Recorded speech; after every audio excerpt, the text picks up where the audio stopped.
So in this video, I want to say a bit about the learning philosophy and the educational design of this process, and to say a little bit about the worldview which sits behind it. This program is not a traditional classroom-based learning program with lots of teaching notes, lots of lectures. You'll already have experienced it as something different to that.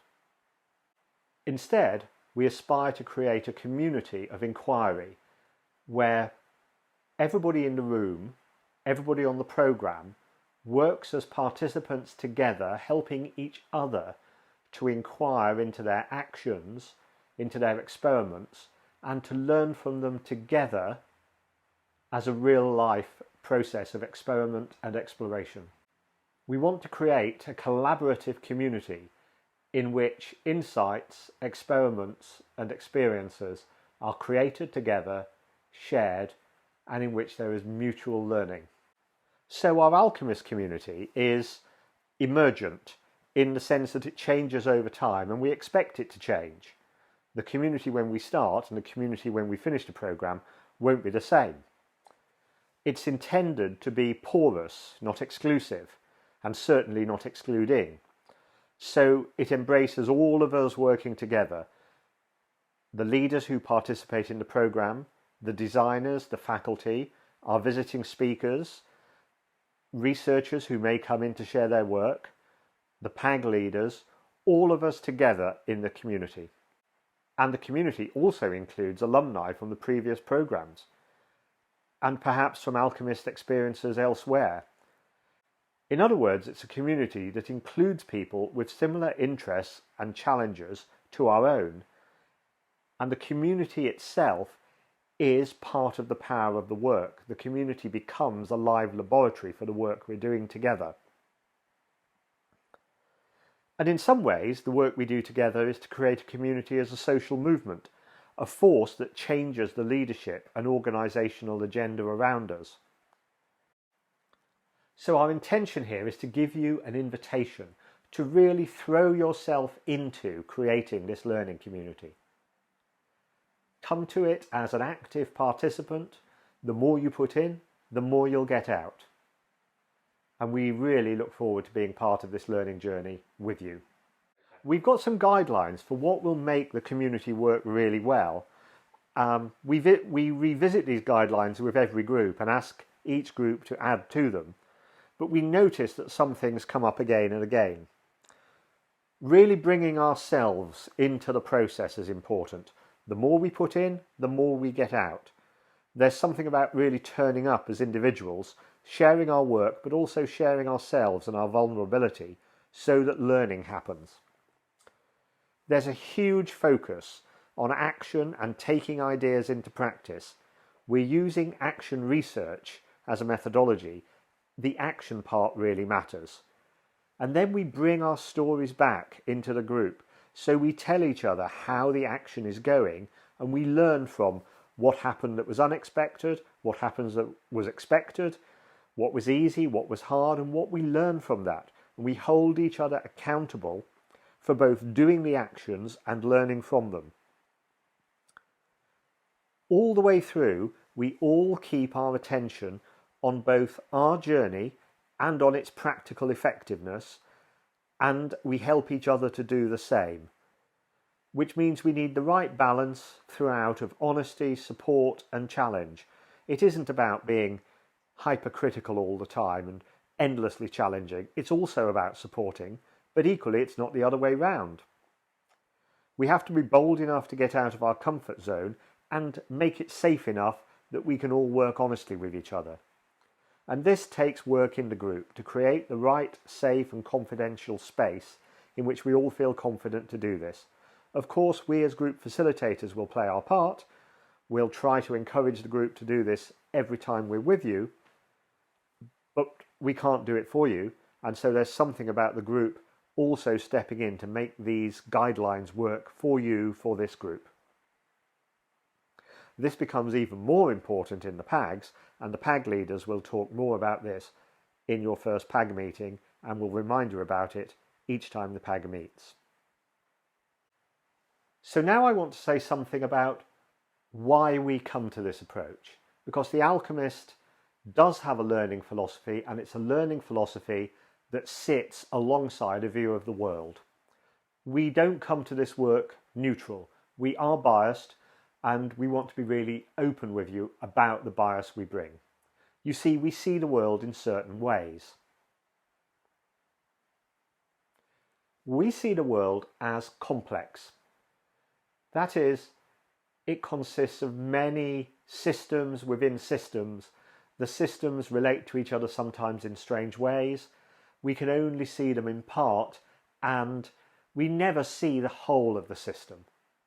And you see, the thing is, a lot of the impacts in these systems are to some extent unpredictable. So complex, interconnected, and unpredictable. We take the view that we can certainly have an impact on this system, but we can't control or manage change in the system. So whilst we will have aspirations for positive outcomes from our work, we won't necessarily be able to determine exactly, step by step, how to make a change happen. Instead, we have to be more emergent, more experimental, trying things out, learning from them, amplifying what's working, correcting what's not working, and doing all of this with others because we're not alone in the system. We also take the view that the normal language of organisations, the language of spreadsheets, of logic, of analysis, is really useful, but it's not complete. So we always, in this process, look for more data. We want to have kinds of data, ways of seeing that are big enough to let us experience and understand more of the system. Language that's big enough to bring our work alive and bring our organisations alive. That's an important part of our work here. And finally, we want to work with systems, not on them and not through them in an empirical or mechanical way. You see, we all have power. Every one of us in this group, every one of us in every system has power.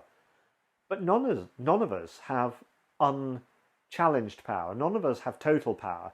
None of us have the power to determine outcomes. So we're going to be interested in what kind of power do we have? How does our power turn up when we use it right now in this context, in this group, in this system, in this meeting? How can we use our power wisely and ethically? And how can we harness our power to the power of others for positive and useful outcomes? And we're also going to have a sharp eye on the misuse of power, the abuse of power, how we have to be careful not to be heroic where heroics don't help, how we certainly don't want to be abusive in our experiments or unethical. There's huge responsibility in leading in systems. We plan to take that responsibility really seriously all the way through this process. When we make statements like this, we're working with ontology and epistemology. Ontology is our theory of how the world is, and we've said something about that theory in the description of our biases above.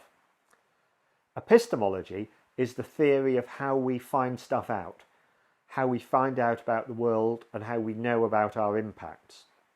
And in the way we work participatively, democratically, with others, not on them, using artful knowing, bringing in different kinds of data, that is a clear epistemological statement about how we need richer data to work well in this complex connected world.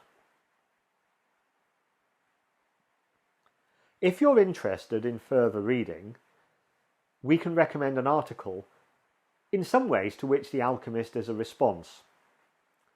Sumantra Ghoshal, the leading and now sadly no longer with us academic and professor of business, wrote a great article. Bad management theory is destroying good management practice.